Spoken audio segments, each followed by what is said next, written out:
In case it still wasn't very clear, we now have another update. This one, well, it came really from everywhere in the industry, all the big outlets, and they have some more details on things going on with Marvel and the future and how it relates to character rights.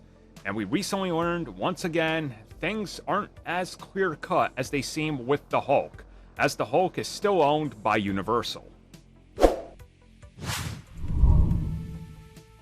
So to simplify things for everybody, the Hulk Universal deal is essentially the Spider-Man deal with Sony. Sony is letting Marvel Studios borrow Spider-Man, and then they are co-producing movies. The difference with the Universal deal, and this is the important part here, is that if another film was to be produced, Universal has to market it, and they have to spend a pretty significant sum of money, which would be used to promote a rival company's IP and make them a majority of the profits that come off of it. This is why we haven't seen more Incredible Hulk films. This is why the Hulk has become a character that's been more cameos and supporting roles than anything. As was confirmed recently from The Wrap to multiple other outlets, Universal is still in the position where they hold everything Hulk standalone going forward, and we still don't know when it's set to expire. Rumors are that it's set to expire sometime next year, but again, things could be up in the air depending on how those old contracts work and what happens. So in essence, if Marvel Studios wanted to make another Hulk movie, they have to agree with Universal.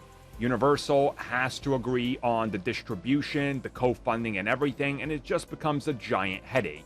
And this all stems to the fact that Universal was never going to, in time, produce a sequel to Ang Lee's Hulk, and when Marvel Studios came in with their offer that they could keep the character as long as it connected to the MCU and they could share the character, this all goes from those old contracts, and we still don't know when those, again, were in play.